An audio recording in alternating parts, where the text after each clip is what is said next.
So I'm, sorry to have lost my very old friend Ira, who was one of the first friends I made in the U.S. I forget. I was trying to remember when Ira died, where we had first met, but I could not, hard as I tried.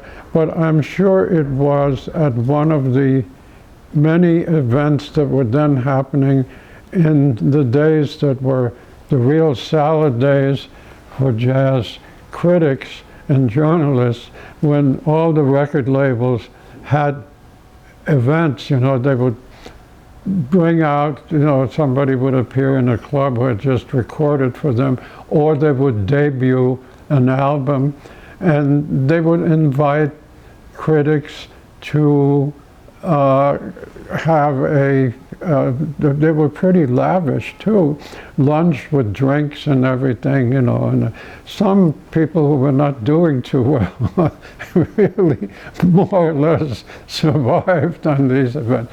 They would also invite you to club openings, so there would be a table reserved for the critics, at the Village gate.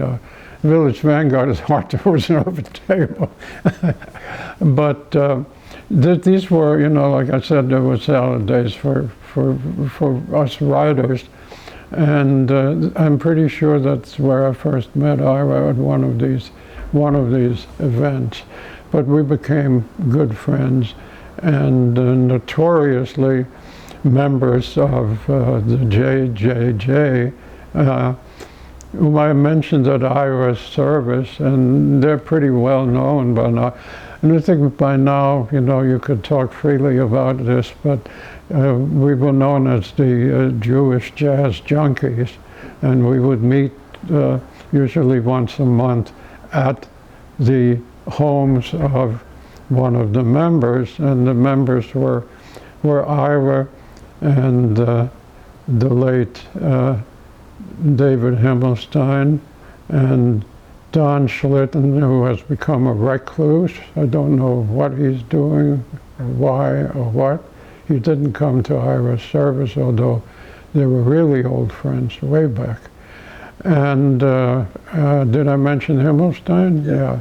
So that was the JJJ, and we would meet at each other's homes, and the host would play records, and we would also indulge in a substance which has now become legal, but served to auditorily enhance our receptivity. So we would have fun, and but Ira and I were together in so many things, professionally and personally.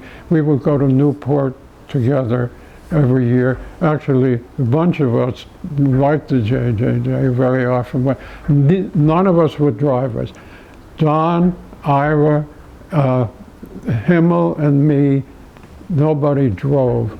So Ira's then not quite yet wife, Mary Jo Schwalbach, who was a very talented artist, was the driver. We would rent a car and she would drive. So that's how we would go to Newport. And we would share, when you went there, you didn't stay. You could stay at the Viking. It was a big hotel, but it was damn expensive. So people rented out, bed and board thing, that kind of thing. So we would stay together. We attended, innumerable events together. One year, we both worked for Downbeat, and I believe when I was editor and Ira was New York editor, we covered Newport together, because the Newport Festival had gotten so big that one person really couldn't cover it because there were events going on simultaneously, which I hated, because you never knew which one to go to. And inevitably, if you went to one, somebody who had been to the other would say, "Oh, you should have been at this, so-and-so played at that," so, it was always like that. Anyway, we covered Newport together, I think more than once. And we went to recording sessions together. Don Schlitten at that time was doing a lot of stuff for Prestige, and later it's his own label, Xanadu. And Don was a great record producer. He became reclusive quite a few years ago. And I have no idea why or whatever. He was a great producer. And Ira was what I would consider, he had the, like all of us, he was called a jazz critic, but he was really a jazz lover. He loved the music, and it was something that had started with his older brother's record collection. His older brother was almost like a father figure. There was 12 years between them in age. I met his brother once, a very nice man, who, this is still 78 days, so he had a bunch of, including he liked Basie, and Basie was what got Ira into jazz with his brother's Basie records. And then bebop came about, and Ira he had started, he was a freshman at the University of Missouri, I think so. And Woody Herman's bands, and then there was, anyway, he really got into bebop, and he was one of the first. He wasn't a critic yet then, but as a young listener, he really got into it. And once he started writing, he was one of the first to really write about bebop from the heart, so to speak. Ira really loved the music, and that was, I guess that goes for all of us, but I think for him it was, something that was, aside from, being intellectual or whatever you might want to call it, was also emotionally. He was one of the first to really catch on to Coltrane. So he invented the term sheets of sound for Coltrane's playing. But I didn't care much for Coltrane when I first heard him. Ira was the one who, insisted that we should listen to Coltrane. He produced records. He got involved with Bob Weinstock. Bob Weinstock is the man who started Prestige, and also had a record store, Jazz Record Corner. Ira, as a young person, I think he was just out of college. He started writing about jazz for a college newspaper, like I did at Brandeis. He became sort of a man of many parts at Prestige, including what he told us, sweeping out. It was a studio, and there was a store in shipping. Once it got into, Prestige really got underway as a label, he packaged records. So he really was a man of many parts. But he also started writing liner notes. And he became one of the kings of liner note writing, which, if I may say so, I did also. So he wrote hundreds of liner notes. And the first ones were for 10-inch Prestige, and he became really adept at that. His two books are both excellent. The first one was in that series edited by Martin, I think, by Martin Williams. There was the Jazz Masters of the 20s, of the 30s. This was Jazz Masters of the 40s, which was Ira's. It was then reissued under a different and better name, but I've misplaced that name now. And the other was the one about the start of bebop, and I'm getting so bad with titles now. Swing to Bop, I think? Swing to Bop, yes, which is mostly based on interviews. And Ira was a terrific interviewer because he had such good relationship with the musicians. So when he interviewed somebody like Jimmy Heath, it was very important, in talking about the early days of bebop and the friendship with Charlie Parker and all that. They were friends, so the interviews came out great, because these people, it was not like, who is this guy asking me these questions, but it was Ira, I mean, Ira also had the ambition early on to play, so he got himself an alto, and he loved Charlie Parker. Charlie Parker was, to him, like Louis is to me, I mean, that was, not that he didn't appreciate Louis, but Charlie Parker was his Armstrong, and he loved Bird. He got to produce a record with Charlie Parker, which was not one of the most fortunate ones. A lot of things that, went on that had to do with bad habits. And Miles was fairly new then, was on the date, and was not playing well. And Ira said to him famously, as they would both remember, he said, "You ain't playing shit." And Miles wasn't, and Miles would laugh about that later, so it wasn't anything that led to hostility, but it's kind of fun to think of that as a, as an event in the history of jazz. But it also shows that Ira's relationship with musicians was, there aren't many other record producers, who would have said that for a number of reasons. But Ira was one of the guys, And his playing on the alto was, if I may say so, and I think he would not hold it against me, it just wasn't very good, and he gave it up.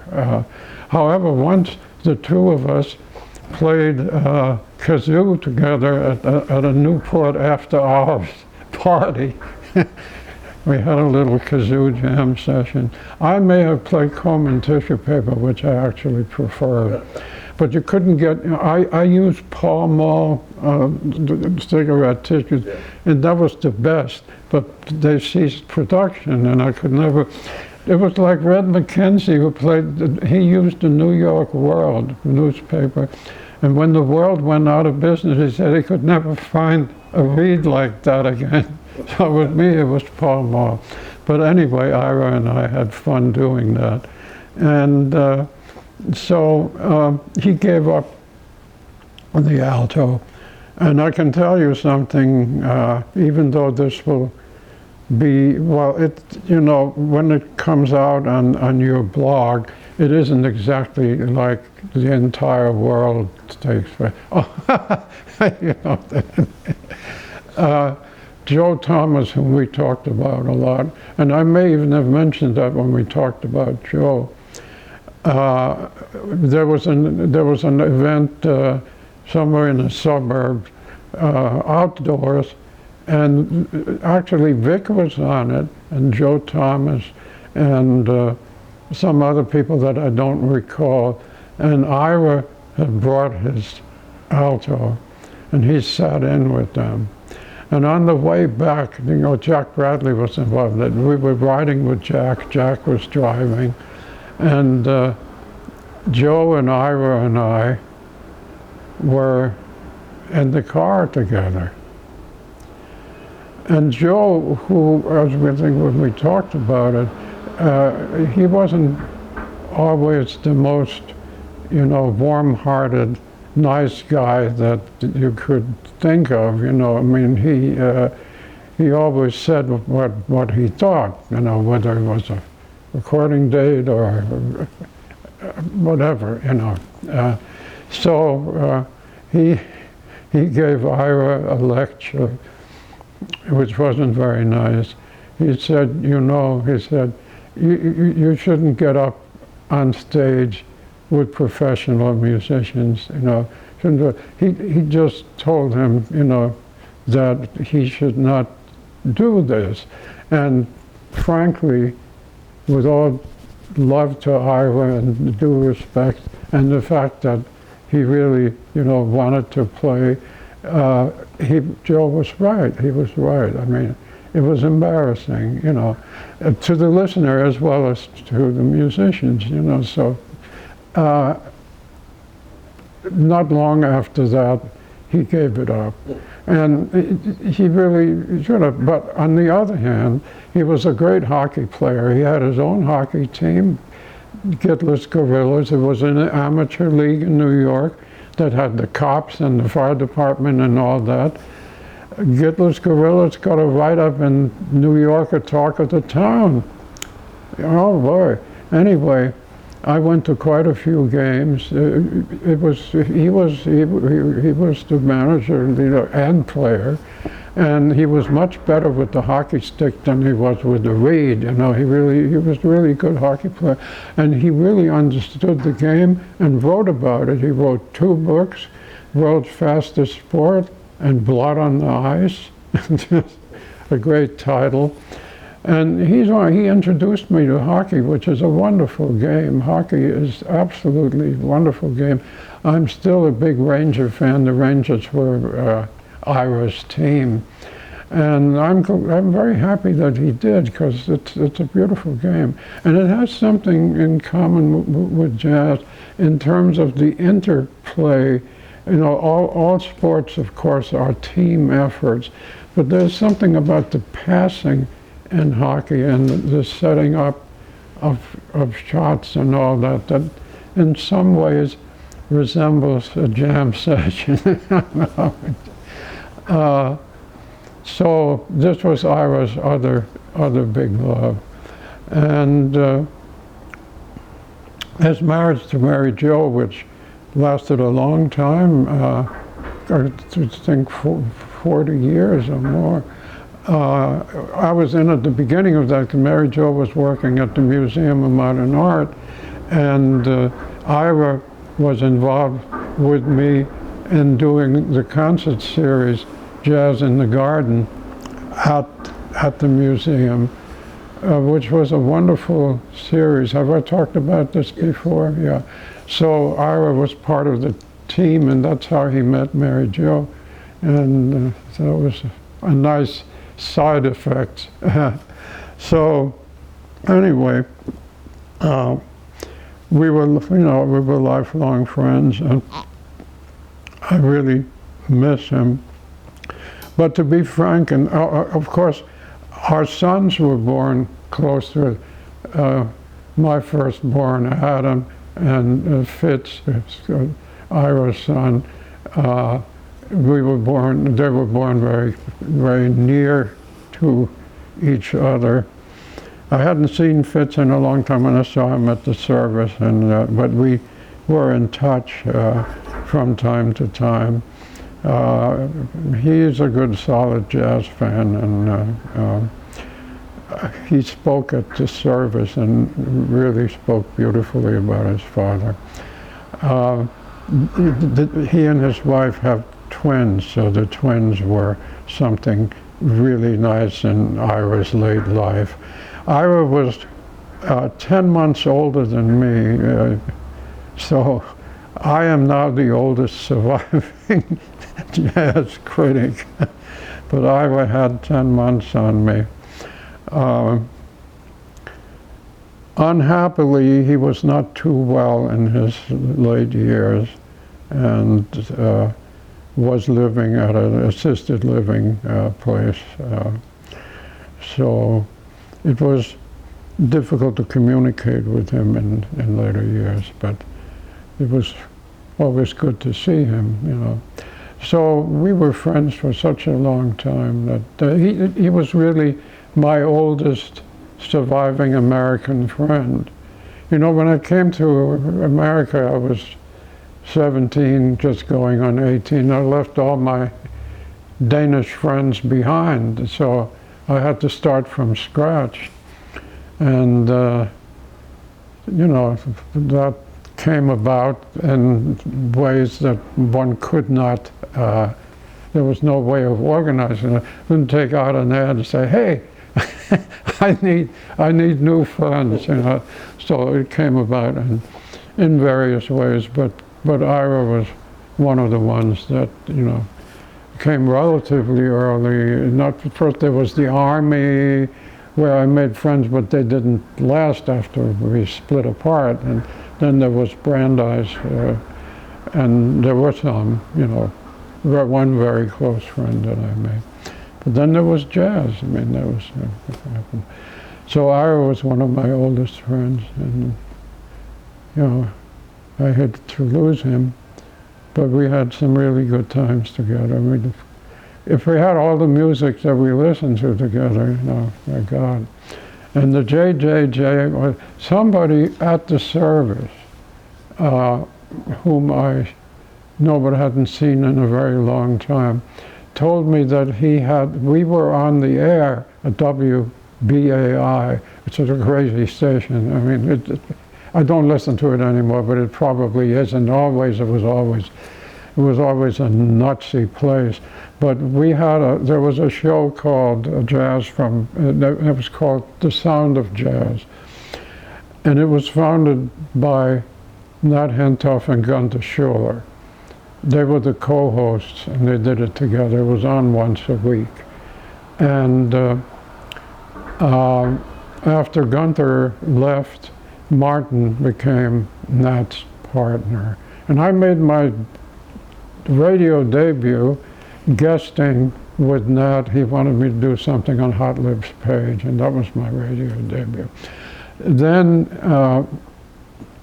Nat left, and Martin, I'm not quite sure what the sequence was, but I wound up doing it without a partner. But then Ira came in also. So I don't, you know, everything is pretty vague to me, but this guy said he had a show